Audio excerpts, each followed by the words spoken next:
tayo ng ingay ng motor dahil sa LTO7 which is sa Cebu decibel meter, dB meter. So ngayon, ito yung muffler natin.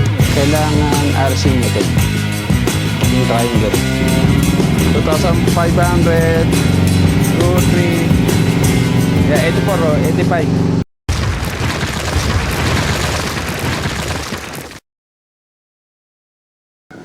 Yo, what's up mga pengo? Welcome to another episode. For today's episode, ay magsusukat tayo ng ingay ng motor dahil sa nag-iikpit dahil sa LTO7 which is sa Cebu. So, parang yung mga tao dito, naka big bike man or under 400cc pababa. Yan. Harang nagpapanik kung ano yung pwedeng 5 na maingay or hindi or pasa sa decibels. Tapos yung aftermarket inuhuli daw sa Cebu, pero dito naman sa atin NCR wala pa naman na nahuli na aftermarket. Basta lahat ng city meron ng ganito. Bumili tayo ng decibel meter, dB meter. Yan, medyo mahal din to, na nasa 900 pesos yata para sa inyo, kaya tayo bumili. Basahin muna natin yung guidelines para sa maingay na tambutso. So nag-search tayo kay AI kung ano yung pasa or ano yung guidelines na sundin natin para sa maingay na tambutso. So LTO regulation MC-2020-2240 mandate maximum exhaust sound level of 99 decibels, pero depende sa lugar, depende sa LGU. Sa Marikina, 90 decibels lang yata yung maximum nila doon. So, depende na lang sa LGU kung ilan ang gusto nilang ingay. 0.5 meters distance and 45 degree angle.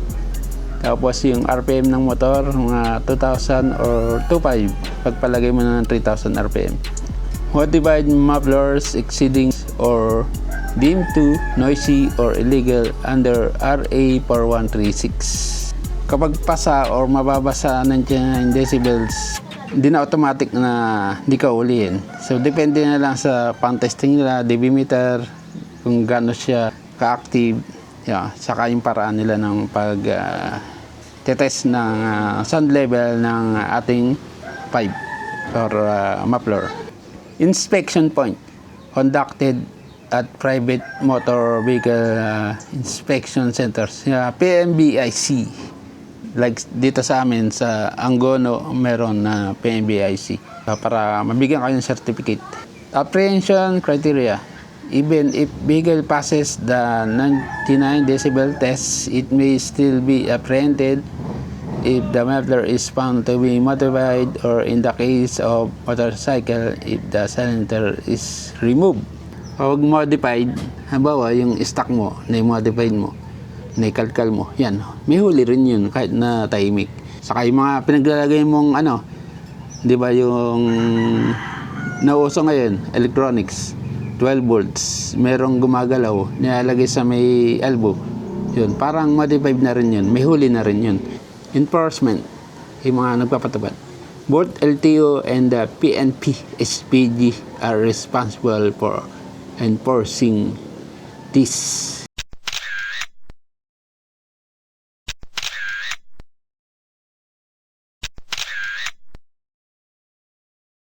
So ngayon, ito yung muffler natin.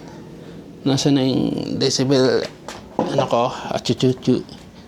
Alright mga penyo, meron tayong ginawang sukat na triangle kung saan natin i-base. So sa cellphone ko lang kinuha yung angulo bago natin pakita. Ito, meron tayong dB meter, on, fast and slow, maximum, minimum, saka hold. Hinohold lang ito para makita natin yung exact. Ganito paggamit, lagay mo sa tip, then lalagay mo dito. Ito ay 20 inches na yan. So dahil nag-iisa lang tayo, papatungan natin dito, dito. And 45 degree 0.5 meters equivalent to 20 inches. Yan, sakto 20 inches. Kailangan alisin mo to, yung triangle. Kasi bumabanda yung hangin. Yung hangin ng muffler. Paglabas ng hangin, bumabanda dito. Pag pinipitik mo yan, yung mic nito. Mic kasi ito eh. Kapag buga, nabubugaan yan. Lumalakas yung reading. Tumataas. Kaya dapat, pag yung mga nagte-testing, pag naganyan nyo na, alisin nyo na. Yan, nakaganyan. Nakatapat, naka-level.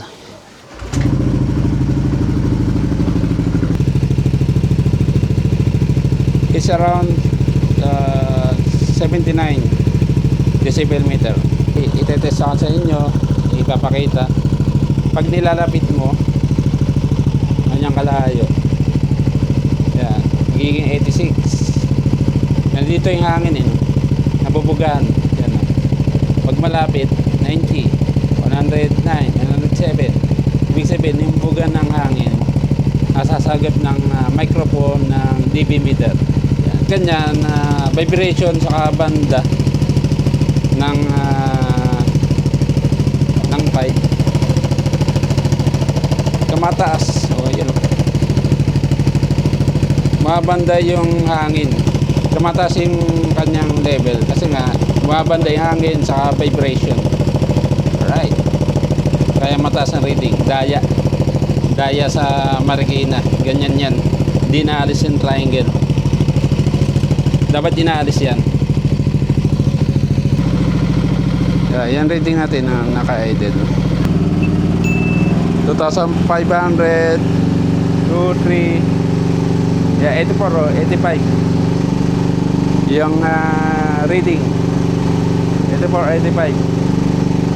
Tahimik pa rin. 1, 2, 3, 4, 5, 6, 7, 8, 9, 10. Alright.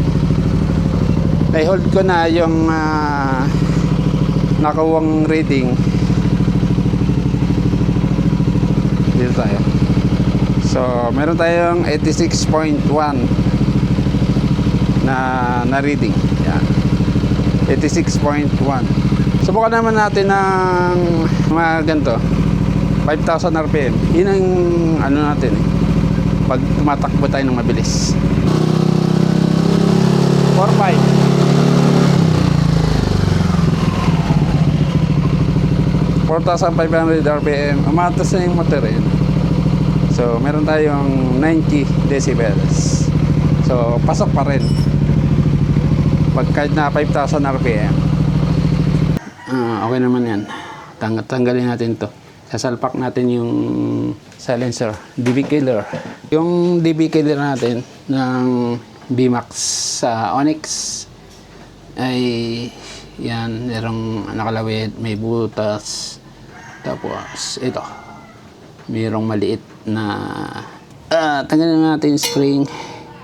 Meron akong pangkalawit. Lagyan na sa view product. Tatag ko yung product na ito. Sa Shopee lang yan. Shopee Racing. Higitin nyo lang. Then hila. Dalawang tornilyo. Konting iwas lang. Yan. Ganito siya. Kapasok yan. Pwede na yan. Okay. Titest natin yung sound meter. Ganun ulit. Alright. Sukatan yung 45 degree. Yan. Level naman yan. Yan. Tanggalin to.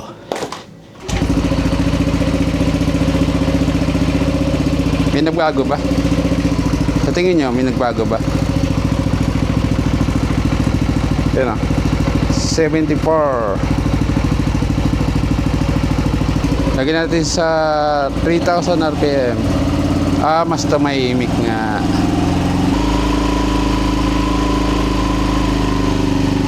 $79 to 80 decibels. Mas tumahimik. 3,000 RPM. Ang tahimik. 5,000 RPM.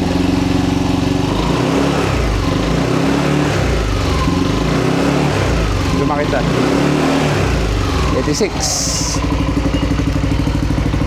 Na baba ng decibels ng 40 minus 4 or 5 decibels. So, mas tumimik. Sa 5,000 RPM, meron tayong 90 decibels kapag walang dB killer. Kapag meron naman dB killer ay 86 decibels.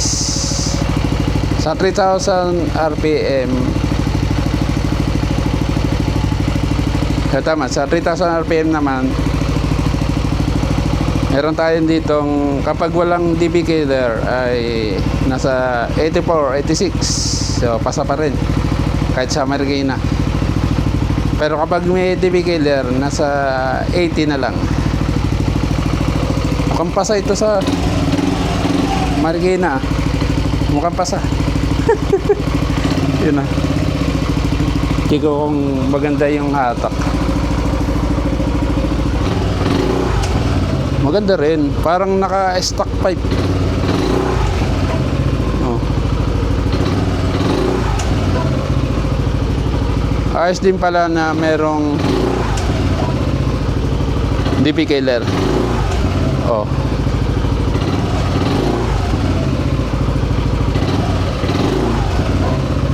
Yun, alright mga pinyo. Kahit pala walang DB killer, hindi nakasalpak, okay pa rin ang kanyang sounds, tahimik pa rin at 3,000 RPM. Kahit na mag 5,000 RPM, okay pa rin. Nakikita ko rin naman, narinig ko rin ito sa malayo, yung motor na to. Kapag ginahiram siya ng kapatid ko, bayaw, yan. Narinig kong parang tahimik naman ng motor ko. Walang DB killer. Ibig sabihin, hindi siya bulahaw. Pag pinagawa mo, saka magbubulahaw. Meron nga pala itong beta gray nilagay dito. Yan. Dahil sa may beta gray, hindi siya masyadong maingay. Hindi siya matigas, parang rubber siya. Yan. Beta gray ng Hardex. Alright, so ngayon testing natin. Tagal ko hindi nagamit. 1 buwan na yata. Hindi ko alam kung under pa. Mawala na mga pingyo, may LPA yata. So ngayon, size 6 na natin gagamitin. Wala, hindi ko nagagamit, nadalabat yata. 12 volts na lang. Kulang yan. Kondisyon ng motor. Cold start. Hindi pa ito na papaandar. 1 month.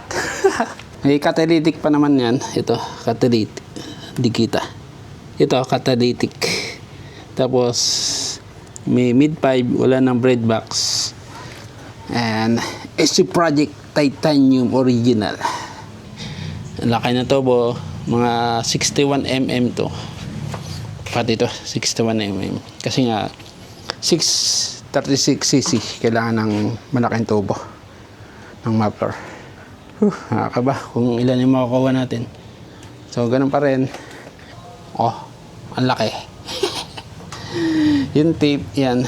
Diyan ang tape. Diretso natin. Yan. Diretso. Tapos, dito. Kita nyo ba? Yan. Yeah, basta yan. Tahimik 45 decibels. Pag maingay 73. Salita ng tao. Cold start. Ang maingay ito hanggang maka 60 degree.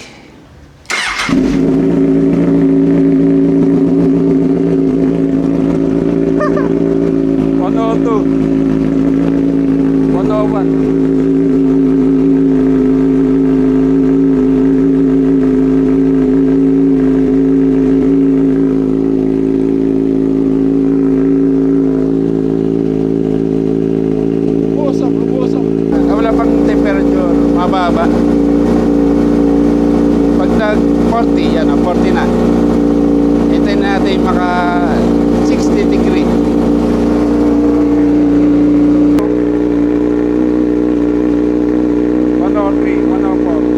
Bagsak.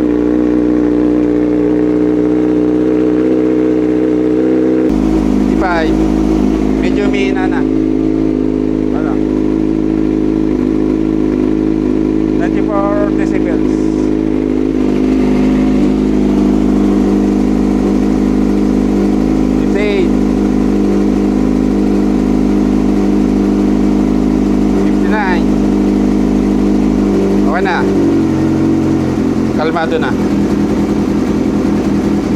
60 degrees Celsius. Ganyang katagal yung pagpapainit. So ngayon, idle. Yan. Idle.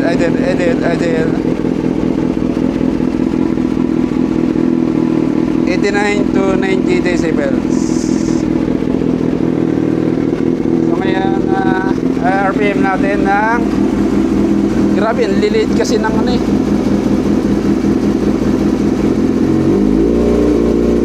Ganyan. 2.5. So 2.5. 102, 103. Baksak.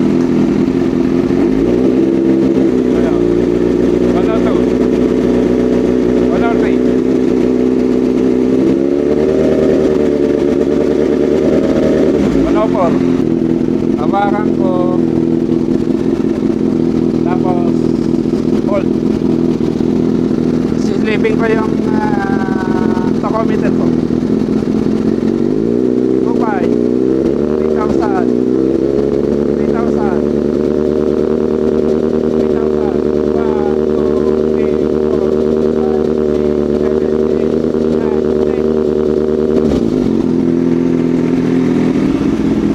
Patayin natin. So ngayon, nakuha natin ay dito, 3,000 RPM. Sa 6R, nakakuha tayo ng 103.4. Siguro pag 5,000 RPM, nakakuha tayo ng 105 to 106 decibels. So sa Cebu, baksak to. Alright, yun ang naging purpose ko. O nalilinaw na kayo kung ilang decibels yung VMAX Onyx. So pasado naman sa kahit sa Marikina siguro pasado no? Pero huwag kayong magpakampante, lagay nyo yung decibels. And kung magpapagawa kayo, doon na lang kay VMAX kayo magpakabit. Pakabit nyo yung silencer para saktong-sakto. Sunod na tayo sa batas. Huwag na tayong magreklamo, huwag na tayong ikesyo gutom. Kailangan ng pera. Kung walang pasaway, walang mangungutong. Pero ako naman, yung mga pinupuntahan ko, wala namang bawal. Saka highway lang ako. Hindi ako pumapasok ng yung iskinita na ito gamit. Ginagamit ko yung Max Tech Max. So, depende sa ride ko. Depende sa pupuntahan ko.